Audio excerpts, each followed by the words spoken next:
Saludos amigos, muy buenas noches. Estamos en la venia del programa del Colegio de Abogados de Oviedo. Hoy les vamos a hablar del servicio de intermediación hipotecaria. Vamos a hablar de ese servicio de intermediación, vamos a hablar de los problemas que tienen los usuarios, los ciudadanos, los hipotecados fundamentalmente en este país, en España, y lo que puede hacer el Colegio de Abogados, lo que puede hacer el Principado por todos ellos, incluso los ayuntamientos, porque los convenios parece que muchos de ellos son o están a tres bandas.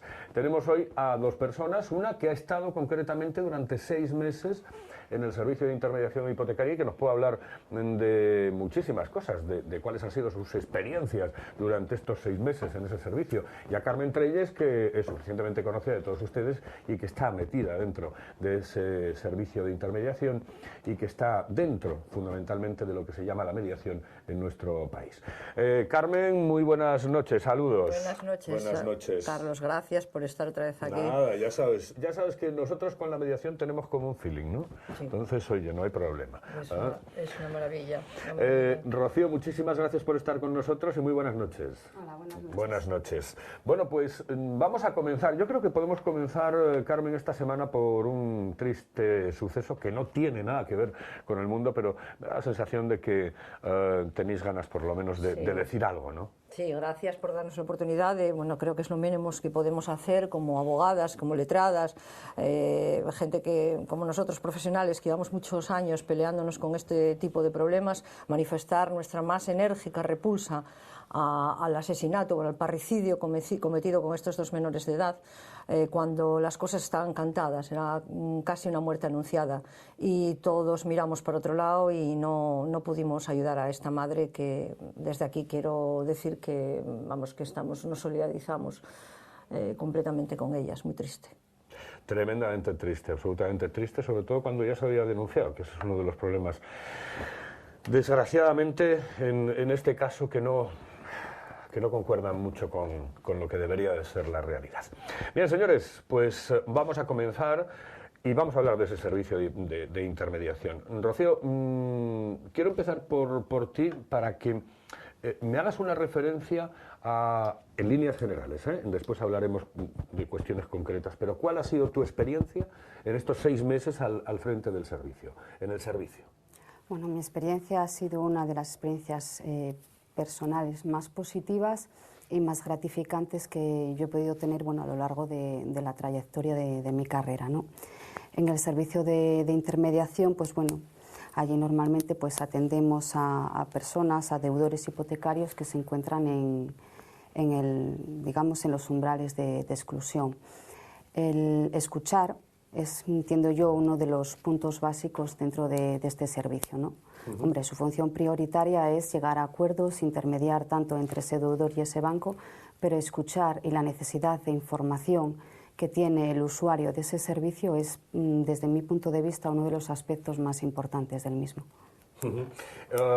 Perfil de los usuarios, y esto, os lo pregunto a las dos, el perfil de esos usuarios. Bueno, el usuario debe de ser cualquiera que pertenezca al Principado de Asturias, que su vivienda sea domicilio habitual, no cabría segunda vivienda, que sea en propiedad y no en alquiler. Atención con esto, porque el alquiler es otro protocolo distinto, que aporte toda la documentación que le requiere la Oficina de Intermediación Hipotecaria y que sus ingresos no superen nunca el triple del IPREN, que es el indicador público de rentas a efectos múltiples, que esté vigente en el momento de la solicitud. A partir de entonces, con esos requisitos, ya la persona que se encarga del servicio, el administrativo encargado del servicio, pues ya va recopilando toda esta documentación que le trae y pasándola, en ese caso, al letrado correspondiente que en ese momento se encuentra allí, de manera que cuando llega la persona, el usuario, a la oficina, ya tiene todos los papeles, y eso hace que sea un poco más expeditivo. Mucho más expeditivo el asunto. Esos son los requisitos, pero el perfil de los usuarios, Rocío, me refiero a la gente que acude al servicio de intermediación hipotecaria, más o menos, ¿qué tipo de persona es? ¿Qué tipo de ciudadano es? ¿Entre qué edades? Supongo que con problemas derivados muchas veces de la crisis, etcétera, ¿no? El perfil del usuario es cualquier persona normal y corriente. Las edades oscilan, pues, desde 30, 35 años hasta 80 años. Porque muchas veces los préstamos hipotecarios no son solamente los titulares, los hijos, sino los avales que traen consigo. Y esos avales a veces tienen edades también muy altas, con lo cual la horquilla de edad del usuario es amplia. Cualquier ciudadano normal puede estar incluido en, a ver, entre comillas, siempre y cuando no se superen el límite de los ingresos, lógicamente es como referenció Carmen, es el triple, sería el cuádruple si hay minusvalía, o el quíntuple ya pues si hubiera alguna deficiencia mental o algún tipo de gran invalidez. Pero vamos, en cuanto al usuario es cualquier persona normal. En mi experiencia, en los 6 meses en que estuve, pues bueno, había de todo. Sí es cierto que había un sector muy importante que era de personas provenientes de Latinoamérica. Había un sector importante también de parejas que se habían divorciado, y bien en la disolución de gananciales se acordaba la carga hipotecaria al pago por mitad, y llegado un momento, pues bueno, uno de los excónyuges pues caía en el paro y evidentemente no se podía hacer frente a esa situación. A veces pues ocurría que se había liquidado la sociedad de gananciales, esa persona había adquirido la vivienda y bueno, la situación en el momento en que la liquidó pues era una situación óptima. Posteriormente, pues bueno, con todo el tema de la crisis, el trabajo, llega un momento en que evidentemente no puede soportar la carga. Cualquier usuario, cualquier persona normal, y lo que sí me llamó especialmente la atención es que nadie quiere dejar de pagar su hipoteca de su casa. Es decir, muchas todo veces... el mundo quiere vivir en la casa que realmente compró, porque si la compró es por algo, ¿no? Y pagarla. Exactamente. Y yo sé, y vamos, tengo conciencia de que hay mucha gente que se lo quitaba de su propio alimento para poder efectuar ese pago. Lo que pasa que, claro, cuando ya llegan situaciones límites, pues ya es evidente que se tiene que acudir a mecanismos que te ayuden. Este tipo de problemas siempre los ha habido, es decir, la persona que no podía pagar y los desahucios, etcétera, siempre los ha habido. Lo que pasa que con la crisis se acrecienta y lo vemos públicamente, es decir, eso traspasa los límites de lo privado para convertirse ya en una noticia, y cuando se convierte en una noticia se genera una especie de alarma social. Ha sido precisamente la crisis la que ha destapado toda esta movida, ¿no? Claro, evidentemente, y sobre todo la crisis del sector de la construcción. Muchas de las personas que son deudores hipotecarios trabajaban en el sector de la construcción, juntaban pues, bueno, sus ingresos con el de su mujer y les permitían pues, pagar su hipoteca. También ha habido hipotecas que desde mi punto de vista eran demasiado elevadas, esas cuotas hipotecarias para los ingresos, pero que venía promovido que el sector de la construcción pagaba y pagaba bien, y entonces se podía en aquel momento hacer frente a esa carga hipotecaria. Cuando falla, pues es evidente que ya no puedes. En este servicio, llevamos desde 2012 concretamente. Ya tenemos cifras. ¿Qué trayectoria? Sí, háblame un poco de... Ya tenemos un estudio hecho, porque ya va a hacer 2 años ahora que empezó, diciembre del 2012, o sea, diciembre del 2014, 2 años ya que empezó. Entonces ya podemos hablar de cifras. Podemos hablar, por ejemplo, de la tipología social, que al principio pensamos que era más gente extranjera que habían venido al amparo de contratos muy precarios de construcción y que también les metían pisos que ellos mismos estaban construyendo pues con hipotecas al 120%. Esta gente queda a los 3 meses en paro y no tienen para afrontar la hipoteca. Creíamos que esos eran los usuarios que más porcentaje había en el servicio, pero no, resulta que la primera cifra, el porcentaje más alto es de asturianos. Asturianos donde entran trabajadores por cuenta ajena y trabajadores por cuenta propia. Sobre todo los autónomos que han tenido que cerrar y tenían pues o bien la vivienda o bien otras deudas que tenían que ver con su negocio, no han podido afrontarlas y han tenido que deshacerse de su vivienda por no poder o intentar negociar con el banco para arreglar el préstamo. Hay que decir que los préstamos hipotecarios, cuando no se pueden abordar en el servicio de intermediación hipotecaria, a raíz de los 3 decretos publicados entre el 2012 y el 2013, tenemos varias salidas de negociación, que es la carencia en el pago, la reestructuración de la deuda, la dación de pago, la dación de pago con alquiler, y todas estas son las que tratamos de negociar, como Rocío hizo en todos estos meses, con las entidades bancarias.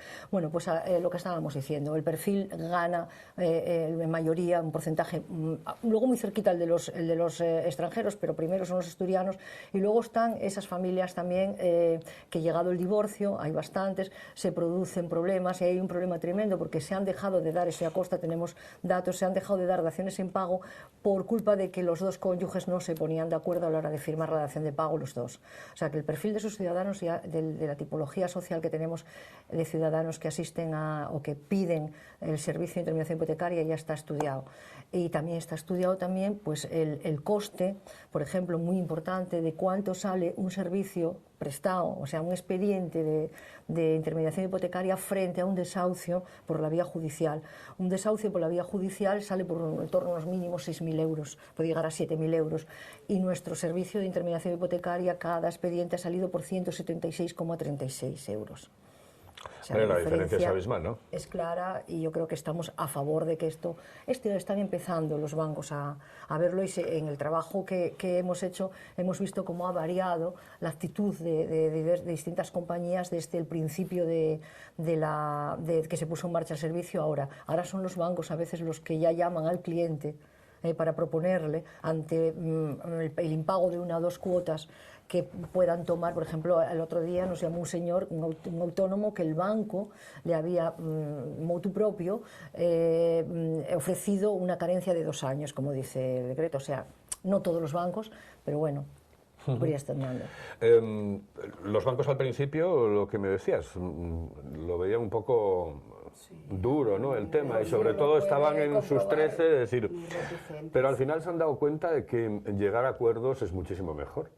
Hombre, me da la sensación, porque, hombre, sí es cierto que ellos lo que no quieren quedarse es con todos los pisos que hay en España. No pueden, ya no tienen manera, eso genera gastos. Tú di concretamente cuántos bancos fueron los que fueron a la intermediación, cuántos no quisieron ir. A la intermediación in situ, o sea, allí en concreto en el servicio, estando yo, ninguno. Yo sí es cierto que una vez que tú les mandabas un correo electrónico, pues veías que pasaba un periodo de tiempo, no tenías contestación y automáticamente llamabas por teléfono. Yo llegué hasta identificarme 3 veces y bueno, desarrollas mucha paciencia. Luego ya, pues bueno, sigues intentándolo y ya, bueno, intentas no quedarte con el personal, digamos, dentro de la jerarquía más baja de bancaria, ¿no?, sino ya acudir al superior. Y lo que sí pude observar es que existe una diferencia sustancial entre los directores de banco de sucursales de zonas rurales a los que existen ya en las zonas urbanas. Sí, muchas veces existía un desconocimiento, por lo menos en la época en la que yo estuve, un desconocimiento de lo que establecía el decreto, y tú hablabas de reunificar esa deuda o bueno, de llegar a acuerdos y tal, y al final lo que te hacían era un totum revolutum, pero que no estaba dentro de las directrices que marcaba el decreto. Si tú en el periodo de carencia era el Euribor más el 0,25, ellos pues decían un 1,50, un 2,50. En realidad estabas alargando una muerte de un deudor hipotecario, se me permite la expresión, porque no era viable. Decías, pero vamos a ver, si yo me encuentro dentro de este decreto, el 0,25, vamos, eran límites muy grandes los que se establecía. ¿Cuándo llegan a la dación en pago? Cuando realmente ven que ya no existe ninguna posibilidad de poder cobrar nada. Al final, exactamente. Bueno, el propio decreto también te lo regula, que debes primeramente intentar la reestructuración de la deuda, luego la quita y ya en último término la dación en pago. Siempre y cuando tú esa dación en pago no tengas cargas posteriores y también sea viable, Lo primero que te piden es que si tienes, porque a veces tú en el banco no solamente debes la hipoteca, sino que te han cargado con la hipoteca pues deudas de la tarjeta de crédito, otros pequeños préstamos y demás. Entonces, primero te piden que los quites para poder darte la dación en pago. La dación en pago, que vamos a decir últimamente, es engañosa, porque la dación en pago significa que te vas de tu piso y ya está. Hay que buscarte una vivienda de protección oficial y hay que ir a la ayuda social. En cambio, una dación en pago con alquiler, donde tú estás era la enfiteusis que estudiábamos nosotros antiguamente, bueno, y que se sigue produciendo. Tú te quedas en la propiedad, o sea, con la posesión, mediante una renta asumible por tu parte. No tienes la propiedad, pero estás en tu casa, con una renta que ellos ven que puedes asumir. Eso es lo que más éxito está teniendo. Estamos constatando que a partir de mediados del 2014, de este año, ya estamos en el último mes, en estos últimos 6 meses se han conseguido muchas más daciones de pago con alquiler que antes, porque hemos trabajado más ese asunto y los bancos que antes eran muy remisos, ahora están entrando más por ahí. Incluso hubo determinados bancos, no Liberbank, y lo puedo decir tranquilamente, Liberbank siempre nos ha puesto problemas y nos sigue poniendo problemas. O sea, el que menos debería de poner es el que más pone, ¿no? Tenemos un estudio con los acuerdos conseguidos con muchos bancos y los acuerdos conseguidos con Liberbank. Los de Liberbank son mucho más pequeños los acuerdos que con otros, en proporción con incluso a entidades que no son de Asturias, como Banco Sabadell, Banco Bilbao. Bueno, pues hay bancos como ha sido Banesto en varias ocasiones, ¿cómo es? La entidad esta que es UCI es sí, la Unidad de Crédito Inmobiliario, que se ha sentado en la mesa a negociar con la otra parte y con el mediador, intermediador, porque bueno, Rocío es mediadora, pero hay otro equipo de abogados que no son, otros abogados que no son mediadores, que luego se han formado en mediación, se han ido formando porque han visto aquí como un poco la semilla, plantaron un poco la semilla de lo que germinó luego haciendo un curso y dedicándose un poco a la mediación, pero no es necesario. A veces cuando hay una asimetría entre las partes, cuando ves que el banco viene y accede, no como Liberbank, accede a hablar, a manifestarse y a decir, bueno, pues hasta aquí podíamos llegar, pues bueno, entras en una negociación que se convierte en una mediación porque las partes están equilibradas. Entonces la intermediación se está convirtiendo en mediación. Entonces esto hemos notado en el estudio que evolucionó muy rápido, que se pasó de no dar nada o darte una reestructuración o nada. Ahora casi todos, vamos, el 90% de las llamadas telefónicas o escritos que se mandan a los bancos tienen una contestación positiva y el expediente se está arreglando en cada vez menos tiempo, siempre y cuando los usuarios no pongan problemas, que a veces también por el usuario hay problemas. Las entidades bancarias ahora están abiertas. Hablamos de números. Cuéntame más o menos cómo... 338 solicitudes, ¿sí?, desde que se abre el servicio en diciembre del 2012, y de ellas se archivaron 178. 178, de las que 63 se cerraron con acuerdo, las 40 sin acuerdo y 75 por motivos diversos.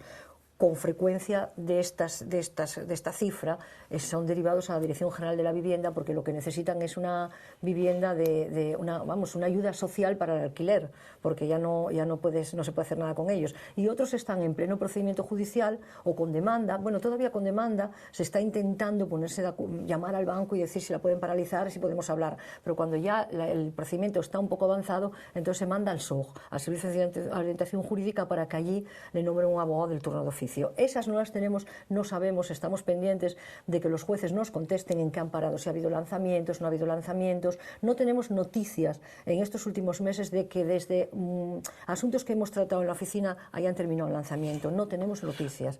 Con lo cual todo esto nos da... Pero, por ejemplo, dentro de un proceso en el que ya está el desahucio, ya está metido en juicio, etcétera, ¿hay una solución intrajudicial en este aspecto? Es decir, y a través del servicio de intermediación, sí, o a través del abogado de oficio. También, a veces el abogado de oficio se pone de acuerdo con nosotros porque ya nosotros tenemos papeles, recaba papeles de nosotros nos ayudamos, podemos entre todos colaborar. Pero claro, cuando ya está muy avanzado, cuando ya no hay nada que hacer, entonces lo que queda es ir al turno de oficio. Por eso siempre lo decimos cuando yo vengo, que este servicio es tan eficaz cuando antes, preveyendo que una familia, un usuario no puede pagar la hipoteca, acuda al servicio de intermediación hipotecaria con su hipoteca y diga, yo hasta ahora pude, pero a partir de ahora tengo un voy a quedar el paro, mi mujer ya no cobra prestación, no podemos hacer las cuentas, no nos salen las cuentas, y entonces ahí es cuestión de matemáticas, es cuestión de decir, bueno, ¿hasta dónde puede pagar usted? Nosotros nos ponemos de acuerdo con la compañía, lo digo, con la entidad financiera, para intentar hacer una renegociación, una refinanciación de esa deuda, y normalmente llegamos a buen puerto. Estamos en la horquilla de unos 56-57% de éxito. ¿Cuál es el banco que mejor funciona en esta historia, que mejor os acepta? Si es que hay alguno. Pues yo tuve bastantes con UCI y con Banco Sabadell. Banco Sabadell tiene su propio servicio de intermediación hipotecaria y de hecho es que cuando llega un usuario y te autoriza y bueno, luego tiene que haber una declaración responsable de que se encuentra dentro del perfil del umbral de exclusión. El Banco Sabadell tiene su propio servicio y hace firmar su propia declaración responsable. Y quizás son las dos entidades, por ejemplo, en el tiempo en que yo estuve, que quizá tuve más contacto con ellas. Bueno, aquí tenemos una cifra interesante. Teniendo en cuenta las entidades financieras regionales con las que se ha puesto en contacto la oficina o los abogados de la oficina, sorprende que solo haya 2 casos ya archivados con el Banco Herrero, solo 2, por 41 con Cajastur Liberbank. Con esta entidad solo se ha llegado a acuerdos en 3 de los 18 casos archivados. O sea que hay una diferencia abismal, pero vamos a ver, y estos de Liberbank, que encima deberían de ser los que más... ¿qué explicación hay? ¿No? Ninguna, ¿no? Hubo un momento a principios del 2014 que la propia directora general de la vivienda se puso en contacto con algún directivo de la Caja de Ahorros para decir que por favor atendieran las llamadas y los requerimientos de la oficina porque estaban poniendo trabas del sentido de nosotros no hemos firmado el Código de Buenas Prácticas. Para esas cosas... Hombre, además ahí están todos los partidos políticos, etcétera, etcétera, ¿no? Deberían de ser los más Pues, receptivos a cualquier tipo de negociación. Es chocante porque, mira, por ejemplo, la entidad Santander Banesto pues tuvo bastantes casos favorables, Caja Madrid, Bankia... pues bueno, que son foráneas, llegamos a acuerdos bastante bien y últimamente en casi todos los bancos cuando nos dirigimos a ellos no hay ningún problema, o sea, ha dado la vuelta. El panorama de aquí pasó a ser aquí. Lo que pasa que ahora hay que decir también, hay que comentar que en los 2 últimos meses ha bajado el índice de personas que acuden al servicio. Los motivos no lo sabemos concretamente, pero barajamos que puede haber los bancos que ya están el intento del por banco su de llegar a parte un acuerdo antes ya, de tal para no que meterlos, antes no había, porque los engañan mejor. Por ahí para empezar. Ahí está. Otra, las plataformas que están haciendo ellos propiamente intermediación también, y las plataformas arrastran mucha gente, apoyan muchísima gente estos casos. Que no está mal, todo es poco lo que hagamos. Y luego está otra tercera hipótesis que podría ser la de que el servicio no está bien publicitado. La gente todavía, la última vez que yo estuve en la radio, creo, hablando del tema, llamó una señora de Cáritas diciendo que ellos la primera vez noticia que tenían y que querían que le explicáramos un poco, fíjate, Cáritas, a nivel de Cáritas no sabían. O sea, me está llegando usuarios a través de los asistentes sociales, a través de que a una persona le fue bien, lo habló con la asistente social y dice, oye, pues hay este servicio. Pero en su mayoría yo creo que la población asturiana ¿Cuál no es lo el conoce. teléfono del servicio de intermediación? El teléfono de servicio de intermediación hipotecaria. Pues a ver, que ahora me cogiste, hoy no vengo sin él. Bueno, pues nada, tranquila, que ya lo ponemos después, sin problema. Porque es que me he dejado el móvil fuera del estudio. Tranquila, que no lo me lo ponemos sé de después memoria. dentro de un momentito, no hay ningún problema. Ustedes lo van a ver en pantalla seguro. Rocío, las posibilidades que tiene en un momento determinado la intermediación son coyunturales, es decir... ¿Es un servicio para seguir en el tiempo o para pasar esta época de crisis? Yo creo que esa respuesta la va a dar el propio ciudadano. A raíz del tiempo que yo estuve, sí es necesario formarse y informarse. Y veías que lo que más demandaba el usuario es que existía una falta total de información. Que a lo mejor sea ahora en el tema de desahucios, bien. Que más adelante en un futuro sea para tema de información sobre su hipoteca, información sobre determinados aspectos a negociar en la hipoteca, pues pudiera ser, pero eso lo va a demandar el propio usuario, ¿eh? Bueno, tengo ya el teléfono, así que no hay problema, ¿eh? Tengo un teléfono al cual ustedes pueden dirigirse, es gratuito además, ¿no? Sí, sí. Es el 900-700-027. 900-700-027. También lo pueden hacer a través de un correo electrónico que reza así: oficina.desahucios@asturias.org. oficina.desahucios@asturias.org. El teléfono se lo repito: 900-700-027. Bueno, pues ese es el teléfono. Tiene que quedar claro que el servicio es totalmente gratuito. Cuando hablamos de costes estadísticamente lo que puede suponer al Principado de Asturias un expediente de intermediación hipotecaria frente a la tramitación de una ejecución hipotecaria, pero el servicio es completamente gratuito, siempre que el usuario pues tenga los requisitos, cuente con los requisitos que se piden, que dijimos antes, no hay ningún problema. La llamada es gratuita y el servicio es gratuito y además es un servicio que es muy efectivo, o sea que es rápido. Le decía a Rocío si esto va a ir en el tiempo hacia adelante o se va a quedar en el tema de salir del atolladero de la crisis. Y supongo que eso lo dirá, como dice ella, el usuario, ¿no? Claro, mientras haya una persona que corre riesgo de salir de su casa por no pagar 2 o 3 cuotas de su hipoteca, debe de acudir aquí y este servicio tiene su razón de ser, mientras haya una sola persona. Porque, vamos, me parece que es muy importante. Por cierto, ¿esta idea de dónde surge? Esta idea surgió, pues mira, de una crisis que vivieron en la localidad de Tarrasa, impresionante, donde detectaron a través del ayuntamiento que había familias pernoctando en coches. Entonces soltó la alarma y se pusieron, ellos que no tenían atribución en vivienda, pero vieron que era una responsabilidad muy grande y se pusieron de acuerdo con instituciones para colaborar en este sentido, llamaron a las puertas del Colegio de Abogados de Tarrasa y allí se creó el primer convenio de colaboración y a través de ese, pues por todo el mapa español se crearon y ahora hay más de 20 oficinas funcionando en toda España, con colaboraciones desde el Colegio de Abogados, donde los abogados ponen su trabajo, expertos o más o menos con experiencia en problemas de ejecuciones hipotecarias, intentando poner su granito de arena para que esto se solucione. Para que no se nos quede nada en el tintero, ¿tenéis algo que decir para finalizar? Yo sí hay una situación que veo y que igual el decreto no recoge, ¿no? A mí me parece muy grave que una persona de 80 años se saque de su casa. Bueno, eso es terrible, ¿no? Terrible. Entonces, 85 además, ¿eh? Sí, creo que esa situación debería de recogerse. Porque, bueno, una persona que es aval de un crédito de su hijo con 80 años, creo que al banco no le supone ninguna rentabilidad sacarla de su vivienda.